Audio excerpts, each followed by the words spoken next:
બે હાથ જોડી વિનંતી છે મિત્રો, દરેક ઘર, દરેક સભ્ય આ વિડીયો અચૂક સાંભળે અને દરેક મિત્રો સુધી, આપણા સગા સંબંધીઓ સુધી આને શેર કરે.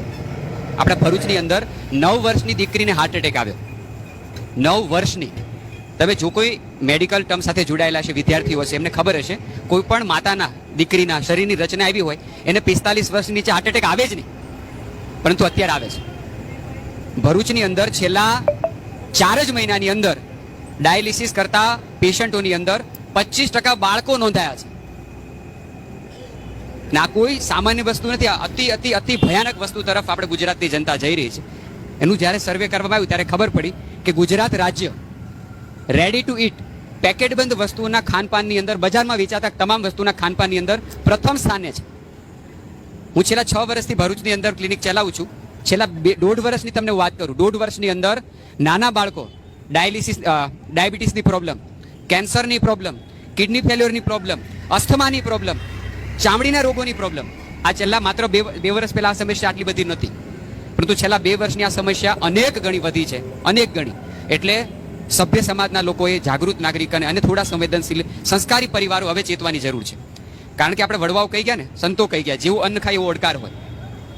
હવે આહાર એટલી હદે આપણો બગડી ગયો છે કે જો હવે જાગૃત નહીં રહે તો ત્રીજી આપણી તમારા ઘરમાં જે નાની પેઢી ઉછરી રહી છે ને, એ ભયાનક ગતિ તરફ આગળ વધી રહી છે. અને આ લોકોનું ટાર્ગેટ છે જગતના ધનાઢ્ય 10 થી 12 પરિવારોનું એક ગ્રુપ છે, અને એનું બહુ મોટું ઇન્વેસ્ટમેન્ટ ફાર્માસ્યુટિકલ ક્ષેત્ર છે. અને આવનારા સમયની અંદર સૌથી મોટામાં મોટી કોઈ બીમારી હોય ને, મંચ ઉપર બેઠું છું છતાં મારે બોલવું પડે છે, એ ઇન્ફર્ટાલિટી છે, બાળકો પેદા નહીં થાય. એટલે આ લોકો હવે ભારતમાં એ લોકોને પરમિશન મળતી નથી, જાપાનમાં એ લોકોને પરમિશન મળી ગઈ, કોરિયામાં પરમિશન મળી ગઈ, ત્રીજા રાષ્ટ્રનું મને નામ ખબર નથી. યંગ લોકો યુટ્યુબમાં વિડીયો પણ જોયો છે, 35 મિનિટની આખી ક્લિપ છે.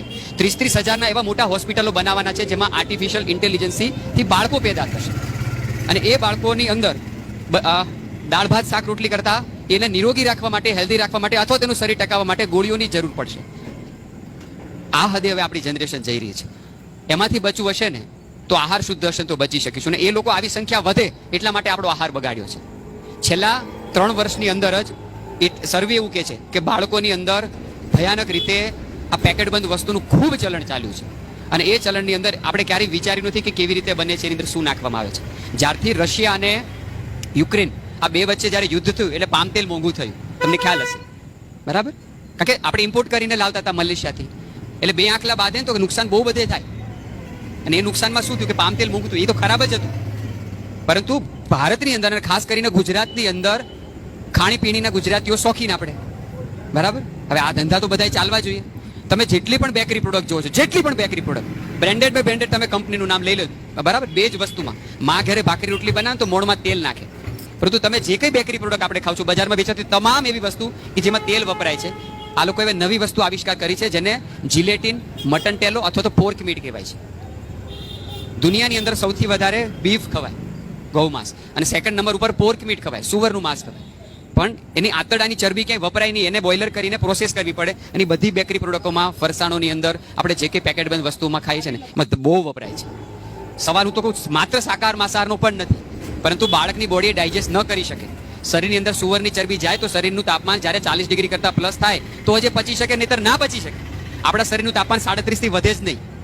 એટલે બાળકને મેગી ખવડાવો તો પહેલા એને તાવ લાવો, તાવ આવશે તો જ મેગી પચશે, નહીતર નહીં પચી શકે. અને હર રોજ ભારતની અંદર 12 કરોડ પેકેટ વેચાય છે, 12 કરોડ એવરી ડે. અને એમાંથી 15% કરતાં વધારે હિસ્સો ગુજરાતનો છે. એટલે બાળકને આપણે શું ખવડાવી રહ્યા છીએ આપણે જરા વિચારીએ. એટલે તમામ પેકેટબંધ વસ્તુની વાત છે, તમામ પેકેટબંધ વસ્તુ વધતા આજે પેકેટબંધ વસ્તુ ખવડાય છે. હમણાં આપણા ભરૂચના જ એન્જિનિયરિંગ કોલેજ છે ને, બરાબર? ત્યાં એક આપણા એક પરિચિત ભાઈ રહે છે, જોબ કરે છે ત્યાં. એની છોકરીને અચાનક બીમાર પડી, હાજી નથી થતી, એટલે સિવિલ લઈ જવી પડી. સિવિલ લઈ જાય ત્યારે ખબર પડી એને બોન મેરો કેન્સર છે. તમને ખબર છે 9 વર્ષની દીકરીના મા બાપનું છે કે પપ્પા મને દવા આપીને મારી નાખો, આ પેન મારાથી સહન નથી થતું. અને હરરોજ 22 કેસ નોંધાય છે સિવિલ હોસ્પિટલમાં, બધા જ ગુજરાતના. આ તો નોંધાય છે એની વાત છે, નાના નાના કેટલા હશે જે નહીં નોંધાય. બોન મેરો કેન્સર એટલે ખબર છે વ્યક્તિ કેટલી પીડા હદે ભોગવતું હોય, અને બહુ વધી રહ્યું છે.